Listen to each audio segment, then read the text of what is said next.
हम पढ़ रहे हैं मेजर ऑफ सेंट्रल टेंडेंसी। ठीक है,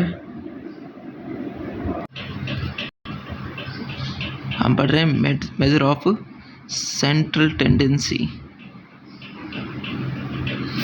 तो इसमें हम सबसे पहले क्या पढ़ेंगे, इसमें सबसे पहले एक डेफिनेशन लिखी गई है। वो क्या कहती है कि a single value which represent the whole group और सीरीज, एक सिंगल वैल्यू जो कि पूरे ग्रुप और ग्रुप या सीरीज को रिप्रेजेंट करती है, वो क्या कहलाती है?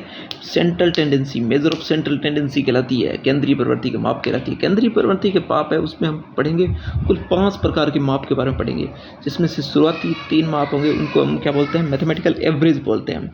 अर्थमेटिक मीन, समांतर माध्य, ज्योमेट्रिकल मीन, गुणोत्तर माध्य, और हार्मोनिक मीन ये होता है हरात्मक माध्य। और 2 होते हैं पोजिशनल एवरेज होते हैं, जिन्हें बोलते हैं मीडियन और मोड बोलते हैं। ठीक है, समांतर माध्य में निकालना आता है कि कोई भी हमें कितने भी नंबर दे रखे हैं, जैसे कि 5 बच्चे हैं, उनकी उम्र का औसत निकालना है। तो हम क्या करेंगे? सभी बच्चों की उम्र को जोड़ेंगे और उसमें हम जितने बच्चे हैं, यानी जैसे 5 बच्चे लिए थे तो 5 का भाग दे देंगे, तो वो आ जाएगी, उसकी औसत उम्र आ जाएगी। इसी प्रकार से हमें निकालना हो, अगर 5 बच्चों की वो उम्र ये भार का निकालना हो औसत, तो क्या करेंगे? भार को जोड़ेंगे और जितने बच्चे हैं उनकी संख्या का भाग दे देंगे बच्चों की। जैसे 5 बच्चे हैं तो 5 बच्चों की हमने भार जोड़ा है तो 5 का भाग दे देंगे। ठीक है, तो इस प्रकार से निकालते हैं। जैसे इसने अलग लिखा है, इसने लिखा है ये जो वर्गांतर वाला लिखा है कि 0 से 10, जैसे हमने ऐसा बना दिया है कि कोई परिवार है, उसमें क्या है, परिवार या कोई कॉलोनी है जिसके अंदर क्या 0 से 10 साल की उम्र वाले बच्चे हैं, वो 2 बच्चे हैं। ठीक है, 0 से 10 की उम्र के बीच के 2 बच्चे हैं, और 10 से 20 के बीच की उम्र वाले बच्चे कितने हैं? 5 बच्चे हैं, और 20 से 30 के बीच वाले 8 लोग हैं, और 30 से 50 के बीच वाले लोग कितने? 5 हैं। तो टोटल लोग तो हो गए 20। अब हम क्या करेंगे? हमें इसका क्या निकालना है? हमें निकालना है इनका एवरेज, समांतर माध्य। तो कैसे निकालेंगे? हम सबसे पहले सभी का मिड लेंगे। जैसे 0 से 10 के बीच मिड क्या होगा? 5 होगा। 10 से 20 का मिड क्या होगा? 15 होगा। और 20 से 30 का जो मध्य जो है ना, मतलब 20 से 30 वर्ग उम्र के बीच वाले लोगों को बात की थी, तो उनकी एकदम बीच वाली वैल्यू क्या होगी? 25 होगी। 30 से 40 के बीच वाला तो 35 होगा। और इसी प्रकार से हम देखेंगे। फिर हम क्या करेंगे? दोनों की गुणा करेंगे। जैसे कि 0 से 10 की उम्र वाले 2 बच्चे थे, तो 2 की गुणा करेंगे 5 से करेंगे, 5 की 15 से करेंगे, 8 की 25 से, 5 की 35 से गुणा करेंगे। तो इस तरीके से 10 75 200 और 175 आएगा। सभी को जोड़ेंगे तो 460 आएगा। फिर हम क्या करेंगे? 460 में 20 का भाग देंगे तो आएगी 23। तो 23 क्या है? 23 है, सभी लोगों की औसत उम्र है वो 23 है। जो 20 लोग थे ना, उनकी औसत उम्र कितनी है? 23 है। ठीक है, आगे चलते हैं। हम अब पढ़ेंगे प्रॉपर्टीज, पढ़ेंगे किसकी? समांतर माध्य की। समांतर माध्य की पहली प्रॉपर्टी कहती है कि the sum of the deviation from arithmetic mean is 0। यानी कि अगर हम डेविएशन लेते हैं किससे? सभी जो भी डेविएशन है, सब के सब डेविएशन किससे? समांतर माध्य से। अगर सभी डेविएशन का जो अगर सम करें तो क्या आएगा? 0 आएगा। ठीक है, क्या आएगा? 0 आएगा।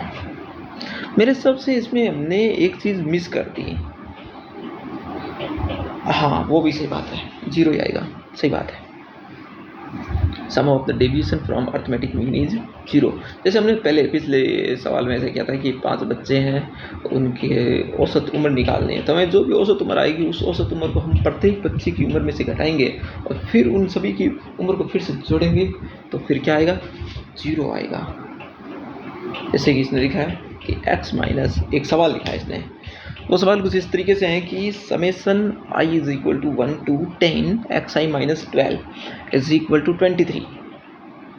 तो x बार की वैल्यू ज्ञात कीजिए। तो x बार की हमें क्या निकालनी है? मान ज्ञात करना है, x बार का मान क्या होगा। तो हम क्या करते हैं? इनको अलग कर लेते हैं कि summation xi, i is equal to 1 to 10 minus minus 12 गुणा 10 हो जाएगा, क्योंकि ये 12 तो कांस्टेंट है, वो हर बार 1 से लेकर 10 बार क्या आएगा, जुड़ेगा। तो 1 + 1 + 1 कितना हो जाएगा, 10 हो जाएगा। तो 12 गुणा 10 बराबर 23। फिर ये 120 को हम ले जाकर दूसरी तरफ जोड़ देंगे, फिर उसमें भाग दे देंगे। इसका 10 का भाग क्यों देंगे, क्योंकि ये जो आएगा ना जो कि 143 आएगा, 23 + 120, वो तो आएगा समेसन xi आएगा। समेसन xi i = 1 to 10 हमें निकालना है, x बार निकालना है, समांतर माध्य निकालना है। तो हम क्या करेंगे, उसमें भाग देंगे 10 से। अब एक अगली प्रॉपर्टी यह है कि समांतर माध्य से लिए गए विचलन के वर्गों का योग न्यूनतम होता है। समांतर माध्य से लिए गए विचलनों की वर्गों का योग ये कुछ इस प्रकार से है कि अगर हम हमारे पास में क्या दिया गया है, हमारे पास में नंबर दिए गए हैं। और जैसे कि पिछला एग्जांपल ले लें कि हमारे पास में क्या है कि क्लास है, उस क्लास में करीब 100 बच्चे हैं। तो 100 बच्चों की हम क्या करेंगे, हम उनका निकालते हैं विचलनों के माध्यों का वर्गों का योग निकालेंगे। ठीक है, हम क्या करते हैं कि उन 100 बच्चों की उम्र में से कोई नंबर घटाएंगे, हर एक की उम्र में से। फिर हम क्या करेंगे, उनका वर्ग करेंगे। ठीक है, उस जो नंबर जोड़े गए हैं, यानी कि हमने पहला बच्चा है उसकी उम्र मान लेते हैं x1 है, दूसरा बच्चा x2 है, इस तरीके से उम्र है। तो उन सभी की उम्र में से हम क्या करते हैं कि एक नंबर x को घटाया, और x को घटाएंगे तो क्या आ जाएगा, x1 - x आ जाएगा, x2 - x आ जाएगा, इस तरीके से आएगा x 100 - x आ जाएगा। फिर हम सभी का स्क्वायर करेंगे, फिर हम उसको जोड़ेंगे। जोड़ने के बाद में अगर हम इनका निकालें, क्या निकालें, जो नया फंक्शन बना है x का फंक्शन तो है, इसका हम निकालें क्या, मिनिमम निकालें। तो मिनिमम कब मिलेगा, ये मिनिमम तभी मिलेगा जब वो जो हमने स्मॉल x लिया था वो क्या हो, समांतर माध्य हो। तो यही बात लिखिए यहाँ कि समांतर माध्य के लिए लिए गए विचलनों के वर्गों का योग न्यूनतम होता है। यदि किसी श्रेणी का अर्थमेटिक मीन 8 है और माध्य का 6 है, तो निम्न में से सत्य क्या होगा। तो हम जानते हैं कि अगर अर्थमेटिक मीन 8 है तो x - 8 का स्क्वायर और समय से लिखा है वो सबसे छोटा नंबर होगा। उसके अलावा x में से कुछ भी नंबर कोई घटाएं 8 के अलावा और उसका स्क्वायर करेंगे तो हमेशा बड़ा ही आएगा। ठीक है, तो जो सेकंड ऑप्शन है वो हमारा राइट आंसर हो जाएगा कि माध्य का होमोड ले, कुछ भी ले, गुणोत्तर माध्य ले, हार्मोनिक मीन ले, कुछ भी ले, वो हमें सभी क्या आएगा, इससे छोटा ही आएगा, बड़ा ही आएगा। x - 8 का स्क्वायर समेसन i = तो चलेगा। ठीक है, यदि किसी श्रेणी का समांतर माध्य x बार है तथा माध्य का m है, कोई श्रेणी है, यदि कोई श्रेणी का समांतर माध्य, कोई हमारे पास में श्रेणी है, तो समांतर माध्य का क्या है, उस श्रेणी का समांतर माध्य है x बार और उसकी माध्य का क्या है, कैपिटल M। उसकी माध्य का क्या है, कैपिटल M। तो इसमें पूछा है कि क्या होगा, तो ये हमें पता है क्या होगा इसमें ये होगा कि समेसन कैपिटल X - M। देखो हमें ये तो पता चल गया कि कैपिटल X - X बार का स्क्वायर और समेसन लिखा है, तो इसकी वैल्यू हमेशा बाकी सबसे छोटी आएगी और बराबर भी आ सकती है। तो ठीक है, ये समझ में आ गया। इसमें ये लिखा हुआ है जैसे कि कैपिटल X - X बार है, उसका होल स्क्वायर है, वो हमेशा क्या होगा, बाकी सभी कोई भी नंबर ले लें उससे घटाकर फिर उसको होल स्क्वायर करके हम सभी नंबर को जोड़ें तो वो उनसे क्या आएगा, छोटा ही, सभी नंबर से छोटा आएगा क्या, x बार वाला। तो अगर हम x बार कई बार मीडियन और मीन है ना, कई बार बराबर भी हो सकते हैं, तो उस केस में हमने क्या बराबर का चिन्ह भी ले लिया, ग्रेटर देन इक्वल टू, और बाकी जगह तो सेकंड ऑप्शन सही हो जाएगा।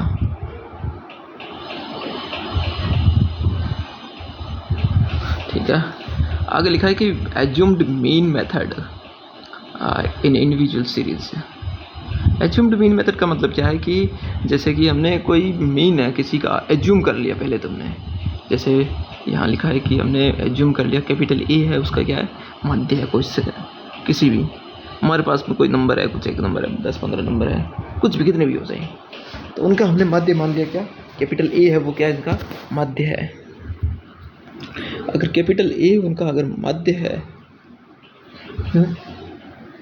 कैपिटल ए क्या है उनका माध्य है, तो हम क्या करेंगे उन सभी नंबर में से क्या करेंगे x-a को हम घटाएंगे, ठीक है।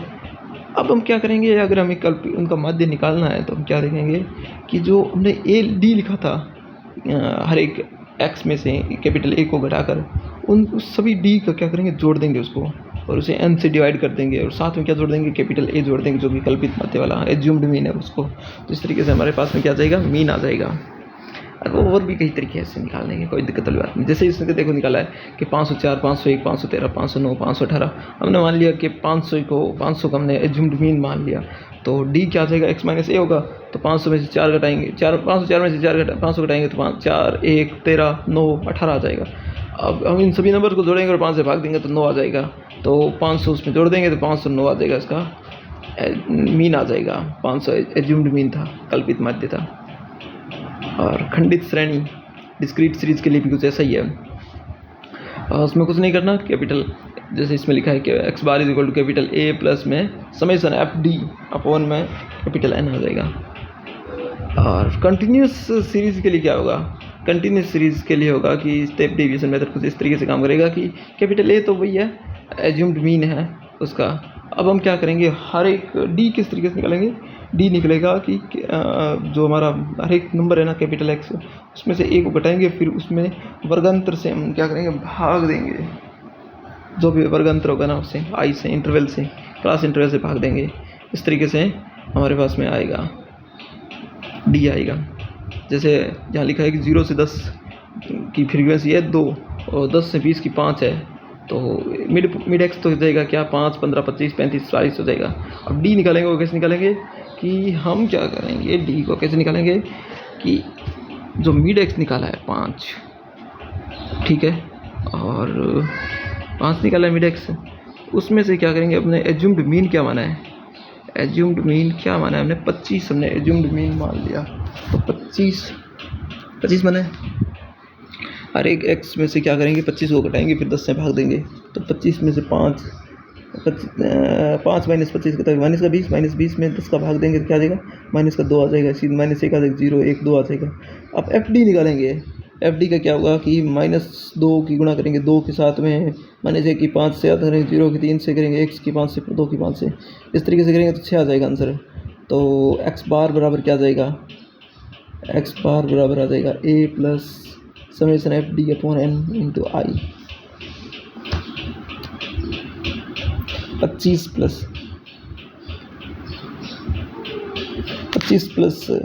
6/20 गुणा 10,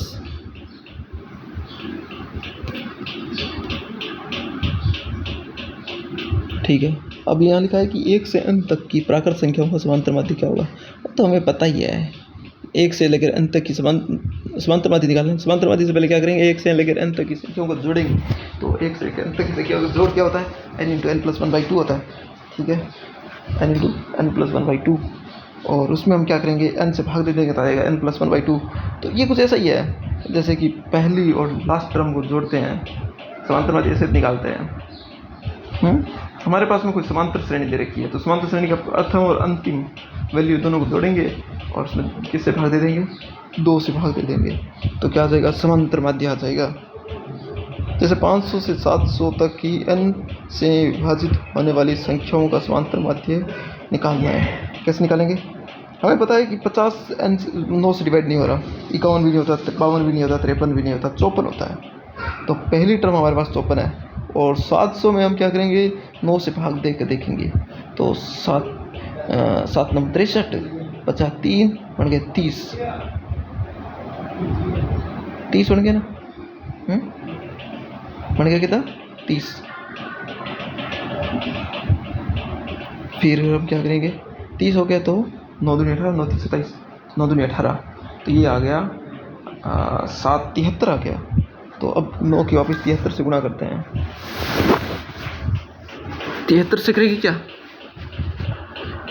हम क्या करेंगे कि 700 से पहले उस नंबर को देखेंगे कि जिसमें 9 से पूरा भाग जाता है। तो हम देखेंगे कि ये आएगा सिर्फ 693 ना, उसमें 9 से भाग पूरा जा रहा है। तो लास्ट टर्म ये है, पहली टर्म ये है, तो पहली और लास्ट का हम क्या करेंगे, उसमें 2 से भाग दे देंगे, बस हो गया हमारा काम। ये बहुत ईजी है, कहीं उल्टा काम नहीं मतलब लेके चल जाना कि सभी संख्या होंगे क्या 54 लिख ले, 54 के बाद में अगली टर्म पर लिख दी, ऐसे लिखते मतलब जाना कि सारी लिख दी, फिर सबको जोड़ेंगे, फिर 9 से भाग देंगे, वो मतलब जितने भी नंबर हैं उन नंबर से भाग देंगे। नहीं खराब हो जाएगा, काम बिगड़ जाएगा। Don't do that. अब भारित माध्य वाला क्या है, भारित माध्य से कुछ मतलब इस प्रकार से है कि हम क्या करें, वेट देंगे सभी को, हर एक जो एक्स है ना सभी को हम कुछ ना कुछ वेट देंगे, उस वेट के अकॉर्डिंग ही हम क्या करेंगे, ये भारित समांतर माध्य निकालेंगे। x बराबर x और w, तो x1 w1 x2 w2 इस तरीके से चलते चलते xn wn, x बार बराबर क्या आ जाएगा, समेशन एक्स डब्ल्यू डिवाइड में समेशन डब्ल्यू। ठीक है, ये हो जाएगा इस प्रकार से। मतलब ये कुछ नहीं है कि ऐसा है कि भारित माध्य का मतलब इस प्रकार से है कि कैसे किस प्रकार से समझे, कई तरीके से समझ सकते हैं। वेट कुछ अलग अलग तरीके से लेंगे इसका। जैसे हमारे पास में नंबर्स है x1 x2 up to xn है, उन सभी का वेट क्या है, w1 w2 wn है। यानी कुछ इस प्रकार से है कि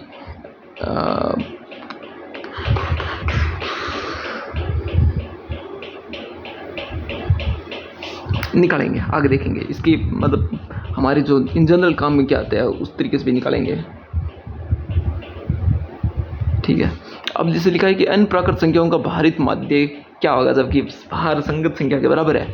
यानी कि ये कुछ इस प्रकार से है कि हमें भारित समांतर माध्य निकालना है, जबकि भार क्या है वो संगत संख्या के बराबर है। जैसे 1 का भार 1 है, 2 का भार 2 है, 3 का भार 3 है, 4 का भार 4 है, 5 का भार 5 है, 6 का भार 6 है, इस तरीके से है। तो ये लिखेंगे समेशन पर क्या लिखेंगे, n इंटू एन लिखेंगे, यानी कि हर एक संख्या में उसी संख्या से गुणा करेंगे और जोड़ते जाएंगे। और बट्टे में क्या लिखेंगे, उन्हीं संख्याओं को लिखते जाएंगे। ठीक है, तो इसने लिख दिया समेशन n स्क्वायर बटे n आ जाएगा। आगे लिखा है कि n जब समेशन n स्क्वायर वो क्या होता है, n into N plus 1 into 2n plus 1 divide by 6, और समेशन n क्या होता है, n into N plus 1 by 2। तो n इंटू एन प्लस 1 तो कट जाएगा, साथ में 2 से 6 भी कट जाएगा, तो आ जाएगा 2n प्लस 1 बाई 3, ये आ जाएगा। अब एक और नहीं पूछा सवाल, ये सेम टू सेम ऐसा ही है। What is the weighted mean, weighted arithmetic mean of n natural numbers if weight is the square of the corresponding number. यानी वेट क्या है, स्क्वायर है, यानी कि 1 का वेट क्या है, 1 स्क्वायर 1 का स्क्वायर है, 2 का वेट क्या है 2 का स्क्वायर यानी 4 है, 3 का वेट 3 का स्क्वायर 9 है, इस तरीके से है। तो क्या निकालेंगे, x बार बराबर आ जाएगा summation n square n cube divide में summation n square is equal to n square into N plus 1 का होल स्क्वायर बाई 6 मल्टीप्लाई में क्या आ जाएगा। अब हमने इसका उल्टा लिख दिया कि समेशन n स्क्वायर क्या होता है, n into N plus 1 by और n into N plus 1 2n plus 1 by 6, तो 6 ऊपर चला जाएगा। समेशन n क्यूब क्या होता है, वो होता है n into N plus 1 divide by 2 का पूरे का होल स्क्वायर होता है, तो उसी को लिखा है n square into N plus 1 का होल स्क्वायर बटे 4 लिखा है। तो इसको सॉल्व करेंगे तो आ जाएगा क्या, 3/2 of n into N plus 1 by 2n plus 1।